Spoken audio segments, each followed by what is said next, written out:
राधे राधे, जय श्री कृष्ण। दोस्तों हनुमान चालीसा का पाठ बहुत से भक्त करते हैं। हनुमान जी की कृपा पाने के लिए, जीवन में सफलता प्राप्त करने के लिए, शिक्षा में सफलता प्राप्त करने के लिए, कर्ज मुक्ति से लिए, धन प्राप्ति के लिए, समस्त प्रकार की कामनाओं को पूर्ण करने के लिए हनुमान जी की पूजा आराधना की जाती है। और हनुमान जी की कृपा जिस भक्त पर हो जाती है उसका बड़ा से बड़ा संकट टल जाता है। हनुमान जी की कृपा पाने के लिए हनुमान चालीसा का पाठ बहुत सरल है और सबसे श्रेष्ठ भी है। बहुत शीघ्र प्रसन्न हो जाते हैं हनुमान जी अगर चालीसा का पाठ हम नियमित रूप से करते हैं। तो आप बहुत से भक्त प्रतिदिन हनुमान चालीसा का पाठ करते हैं, तो कुछ भक्त सिर्फ मंगलवार को करते हैं या शनिवार को करते हैं। कुछ भक्त हनुमान जी की कृपा प्राप्त करने के लिए प्रतिदिन निष्काम भाव से हनुमान चालीसा का पाठ करते हैं, लेकिन कुछ भक्तों की विशेष मनोकामनाएं होती हैं जिनके लिए वे हनुमान चालीसा का पाठ करते हैं।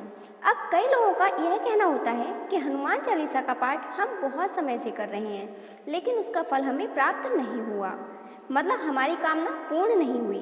देखिए दोस्तों, अगर आपने निष्काम भाव से हनुमान चालीसा का पाठ किया है, मतलब सिर्फ नियम है कि हमें हनुमान जी को प्रसन्न करना है, उनकी कृपा प्राप्त करनी है, तो बस प्रतिदिन या फिर मंगलवार या शनिवार के दिन इस पाठ को आप कर सकते हैं, तब तो यह अत्यंत ही श्रेष्ठ है। लेकिन यदि आपकी कोई विशेष मनोकामना है तो आपको कुछ नियमों के साथ ही हनुमान चालीसा का पाठ करना चाहिए। निश्चित ही हनुमान चालीसा इतना अधिक शक्तिशाली है कि अगर आप इस पाठ को नियम पूर्वक करते हैं, तो कुछ विशेष विधि से करते हैं, तो निश्चित ही आपकी जो भी कामना है वह पूर्ण होती है। तो चलिए दोस्तों, आज की वीडियो में मैं आपसे बात करने वाली हूँ कि किस प्रकार से आपकी मनोकामना के लिए हमें हनुमान चालीसा का पाठ करना चाहिए। बात करें कि हनुमान चालीसा का पाठ हमें कब से शुरू करना चाहिए, तो देखिए दोस्तों, हनुमान चालीसा का पाठ आप मंगलवार से भी शुरू कर सकते हैं या चाहें तो आप शनिवार से भी शुरू कर सकते हैं। इसका पाठ करने में किसी भी पक्ष की कोई विशेषता नहीं है कि आप शुक्ल पक्ष में शुरू करेंगे या फिर कृष्ण पक्ष में शुरू करेंगे। आप किसी भी मंगलवार या शनिवार से इस उपाय को कर सकते हैं। उपाय करने से पहले आपको कुछ विशेष बातों का ध्यान रखना चाहिए, जैसे कि इसका समय निश्चित होना चाहिए। सुबह या शाम किसी भी समय, जो समय आपके अनुकूल हो, इस पाठ को आप कर सकते हैं, लेकिन एक ही समय पर। जैसे कि अगर आप सुबह करना चाहते हैं तो सूर्योदय के 1 से 1.5 घंटे के अंदर कर लीजिए। ऐसा नहीं होना चाहिए कि आप कभी 10 बजे कर रहे हैं तो कभी 11 बजे कर रहे हैं। इस तरीके से नहीं करना है। जल्दी उठ जाइए, स्नान इत्यादि करने के बाद आप हनुमान चालीसा का पाठ कर लीजिए। मतलब जैसे कि अभी गर्मियाँ चल रही हैं तो सूर्योदय के 6 बजे के आसपास आप ये चालीसा का पाठ कर सकते हैं, या फिर आप 7 बजे तक इस पाठ को पूरा कर लीजिए अगर आप सुबह करना चाहते हैं। और अगर आप शाम को करना चाहते हैं तो इसी प्रकार से आप शाम के समय भी, सूर्यास्त के समय में प्रदोष काल का समय होता है भगवान हनुमान जी की पूजा के लिए, तो आप शाम के समय भी 7 बजे से पहले, 7 बजे के बाद या उसके आसपास इस पाठ को करें तो बहुत अच्छा रहेगा। लेकिन समय एक ही होना चाहिए। जैसे कि अगर आप 7 बजे आसन पर बैठते हैं पूजा करने के लिए, तो आप 7 बजे ही हर रोज़ पाठ को करेंगे। ऐसा नहीं होना चाहिए कि आप आज 7 बजे कर रहे हैं और कल अगले दिन आप 8 बजे पढ़ें और अगले दिन आप 6 बजे पढ़ें। 2, 4, 5 मिनट का इधर उधर हो जाता है, लेकिन आधे 1 घंटे का अंतर नहीं होना चाहिए आपके प्रतिदिन के पाठ में। तो एक समय निश्चित कर लीजिए, जो भी समय आपके लिए अनुकूल हो उस समय आप प्रतिदिन पाठ करें। और सिर्फ 11 दिन की बात है तो 11 दिन के लिए एक समय निश्चित कर लीजिए। और दूसरा नियम है कि आपका आसन एक ही होना चाहिए। जैसे कि आसन घर में कई होते हैं, तो कभी आप किसी आसन पर बैठ जाते हैं तो कभी कोई दूसरा इस आसन पर बैठकर पूजा कर रहा होता है। ऐसा नहीं करना है। एक आसन निश्चित कर लीजिए कि आप उस आसन पर बैठकर पूजा करेंगे। कोई दूसरा व्यक्ति उस आसन पर बैठकर पूजा ना करे। वैसे ही नियम हमेशा ही होना चाहिए कि प्रति व्यक्ति का जो पूजा पाठ कर रहा है उसका आसन अपना अलग ही होना चाहिए, क्योंकि आसन की सिद्धि बहुत महत्वपूर्ण होती है। तो अपना एक आसन निश्चित कर लीजिए। इस आसन पर बैठकर आपको पूजा करना है। आसन आपका लाल रंग का होना चाहिए। हनुमान जी की पूजा में स्थान एक ही होना चाहिए। जैसे कि आप घर के मंदिर में पूजा कर रहे हैं तो प्रतिदिन आपको एक ही स्थान पर बैठकर आपको पूजा करना है। और लाल रंग के वस्त्र अगर आप धारण करें तो अत्यंत श्रेष्ठ होगा। लाल रंग के वस्त्र अगर आप प्रतिदिन धारण नहीं कर पाते हैं या आपके पास नहीं है, तो ऐसे में आप हल्के रंग के वस्त्र धारण करें। जितने दिन तक आप यह पाठ कर रहे हैं उतने दिनों तक आप मांस, मदिरा और तामसिक भोजन यानी कि लहसुन, प्याज आदि का सेवन नहीं करेंगे। इस बात का भी आपको विशेष ध्यान रखना है। इन नियमों का पालन करते हुए आप अगर हनुमान चालीसा का पाठ करते हैं तो निश्चित ही आपकी कामना पूर्ण होगी। पर यह नियम बहुत आवश्यक है, जैसे कि एक ही समय पर प्रतिदिन बैठना और एक ही स्थान पर बैठना, एक ही आसन पर बैठना, यह बहुत महत्वपूर्ण होता है किसी भी कामना की सिद्धि के लिए। अगर हम पूजा कर रहे हैं, मंत्र जाप कर रहे हैं, तो इन नियमों का पालन बहुत आवश्यक होता है। और हनुमान चालीसा का पाठ आपको करना कैसे है, देखिए बहुत आसान है। आपको प्रतिदिन 7 बार हनुमान चालीसा का पाठ करना है। तो इसके लिए हनुमान जी की मूर्ति होनी चाहिए आपके सामने, या फिर तस्वीर होनी चाहिए जिसके सामने आप आसन लगाकर बैठकर पूजा करेंगे। जिस भी देवी देवता की हम पूजा आराधना करते हैं, उनकी तस्वीर या मूर्ति का होना हमारे सामने अत्यंत आवश्यक है। उनके सामने ही हम शुद्ध घी का दीपक प्रज्वलित करते हैं।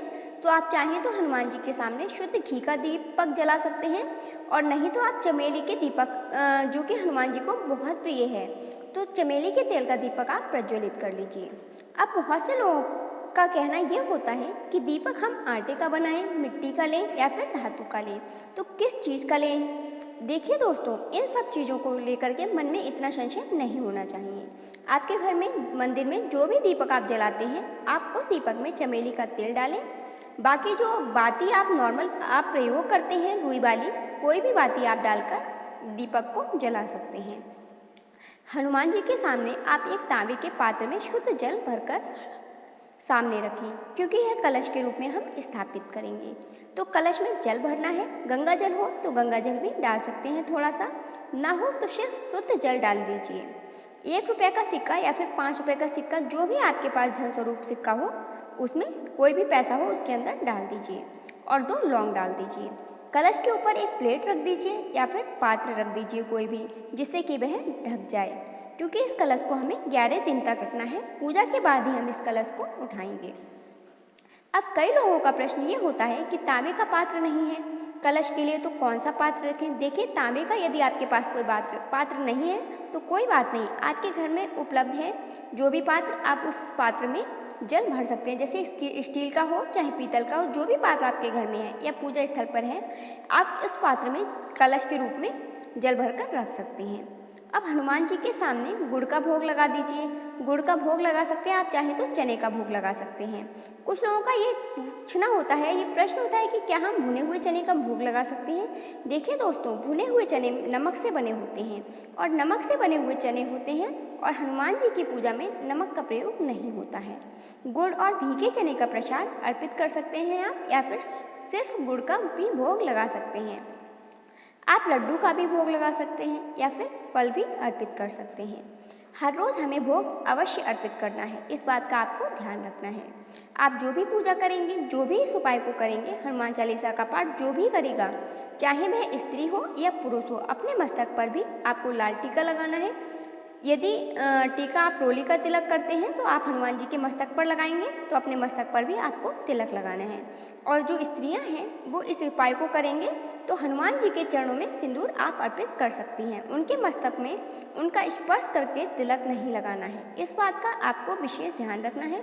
अब आप हनुमान जी के सामने अपने मन की जो भी कामना है उसे पूर्ण करने के लिए प्रार्थना कीजिए। आप हनुमान जी के सामने संकल्प लीजिए कि 11 दिन तक आप प्रतिदिन हनुमान चालीसा का पाठ करेंगे। आपके मन में जो भी कामना है साथ में कहिए। जो भी आपकी कामना हो, जैसे कि आपके घर की कामना है या फिर आपके विवाह में देरी हो रही है, आपके विवाह में अड़चने आ रही हैं, मन चाहा जीवन साथी चाहते हैं, संतान प्राप्ति में बाधा आ रही है, या फिर कर्जे बीमारियों से घिरे हुए हैं, कोई भी आपकी कामना है, मैं बहुत ही कम चीज़ें आपको बता रही हूँ, आपकी कामना इससे अलग भी हो सकती है। तो आप आपकी इच्छा के अनुसार हनुमान जी से उसे पूर्ण करने के लिए प्रार्थना कीजिए और पूरी तरह से आप समर्पित भाव से मन की कामना कहते हुए और हनुमान जी के सामने इस पाठ को करेंगे प्रतिदिन। तो हनुमान चालीसा जो आपको पाठ करना है, आपको बहुत जल्दी पढ़ने का प्रयास ना करें, अच्छी तरह से इसका उच्चारण करें और पूरे श्रद्धा भाव से हनुमान जी के सामने इस पाठ को करें। और पाठ पूरा होने के बाद हनुमान जी की आरती करें।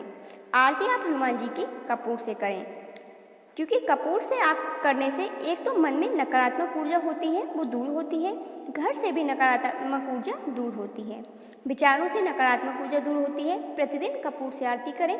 और अब जब आपकी पूजा पूर्ण हो जाती है तो जो भी आपने भोग स्वरूप वहाँ अर्पित किया है, उसे प्रसाद को आप अपने परिवारजनों में वितरित करें, स्वयं उसका को ग्रहण करें। जल का पात्र आपको अभी नहीं उठाना है। आपने संकल्प लिया है, जो कलश सामने भरकर रखा है वह कलश आप 11 दिन तक रखेंगे। 11वें दिन जब आपकी पूजा पूर्ण हो जाती है, सुबह या शाम जिस भी समय का आपने संकल्प लिया है, उस समय जब आपकी पूजा पूर्ण हो जाएगी तब आप उस कलश के जल को उठाएंगे। अब यह जो बहुत ही पवित्र जल है आपके पास, बहुत ही अभिमंत्रित जल आपके पास है, चमत्कारी जल आप भी इसे कह सकते हैं। इस जल को आप किसी दूसरे पात्र में रख सकते हैं या फिर आप इसे कहीं भी अपने अलग पात्र में भरकर रख लें। कभी भी किसी भी जरूरी काम से जब आप जा रहे होते हैं तो थोड़ा सा जल आप इसमें से पीकर जा सकते हैं, तो वह आपका काम बहुत ही शीघ्र हो जाता है, उस कार्य में आपको सफलता मिलती है। एग्जाम के लिए जा रहे हो या नौकरी में इंटरव्यू के लिए जा रहे हो या फिर किसी भी जरूरी कार्य से आप बाहर जा रहे हो, तो इस जल में से अगर आप पीकर जाते हो थोड़ा सा जल, तो इससे आपको उस कार्य में सफलता मिलती है। अब जो कलश में आपने सिक्का डाला है, आप उस सिक्के को अपने पर्स में रख लीजिए, क्योंकि वह सिक्का भी अभिमंत्रित सिक्का है। यह आपके धन में वृद्धि करने वाला सिक्का है, आपके कार्यों में सफलता दिलाने वाला सिक्का है। आपके पास पर्स में रख लीजिए या फिर अपने धन रखने के स्थान पर इसको हमेशा रख लीजिए। और जो लोग इसे अपने पास रखते हैं, वह लौंग भी, जो लौंग आपने इसमें डाली थी वह लौंग भी निकाल कर आप अपने पर्स में रखिए। आपको आपके कार्यों में इससे सफलता मिलेगी। तो अगर आपकी कोई विशेष कामना है दोस्तों और आप चाहते हैं कि बहुत शीघ्र ही पूर्ण हो जाए, तो एक बार इस हनुमान चालीसा का पाठ इस प्रकार से करके देखें, आपको लाभ अवश्य होगा। अब देखिए, कोई छोटी सी मनोकामना होगी तो वह 11 दिन के अंदर ही पूर्ण हो जाएगी, लेकिन कोई ऐसी मनोकामना है जिसको पूर्ण करने में समय लगता है। मान लीजिए आपने, जैसे आप घर अपना बनवाना चाहते हैं, तो 11 दिन की हनुमान चालीसा में 11 दिन के अंदर घर तो नहीं होगा, लेकिन आपके घर बनने के मार्ग में जो भी बाधाएं आ रही थी वह दूर होंगी और शीघ्र ही आपको अपना घर भी प्राप्त होगा। मतलब ये कि बड़ी से बड़ी मनोकामना आपकी इस उपाय को करने से पूर्ण हो जाएगी। बस आप अपना धैर्य बनाकर रखें, हनुमान जी की शरण में रहें, अपनी भक्ति पर पूरा विश्वास रखें और हनुमान जी की शक्ति पर पूरा विश्वास रखें। बहुत ज़रूरी बात कि बहुत से सारे लड़कियों के ये प्रश्न होते हैं कि क्या हम इस उपाय को कर सकते हैं? जी हाँ, बिल्कुल कर सकते हैं। हनुमान चालीसा का पाठ लड़कियां भी कर सकती हैं, औरतें भी कर सकती हैं। हनुमान जी की पूजा भी लड़कियां कर सकती हैं, बस उनको स्पर्श ना करें। सारे उपाय आप कर सकते हैं, जैसे कि अभी जो मैंने आपको बताई, आप पूरी पूजा विधि इसी प्रकार आप कर सकते हैं। हनुमान जी को स्पर्श करके जो तिलक लगाने का काम है वह सिर्फ पुरुष करेंगे और स्त्रियाँ नहीं कर सकती हैं। पीरियड के समय में आप इस उपाय को नहीं करेंगे, तो 11 दिन शुद्ध अवस्था के निकाल दीजिए ताकि आप लगातार 11 दिन तक इस उपाय के लिए कर सकें। अपनी मनोकामना को पूर्ण करने के लिए एक बार इस प्रकार से हनुमान चालीसा का पाठ अवश्य करें और अपना अनुभव हमें कमेंट बॉक्स में अवश्य शेयर करें। आशा करती हूँ आज की वीडियो से आपको लाभ अवश्य होगा।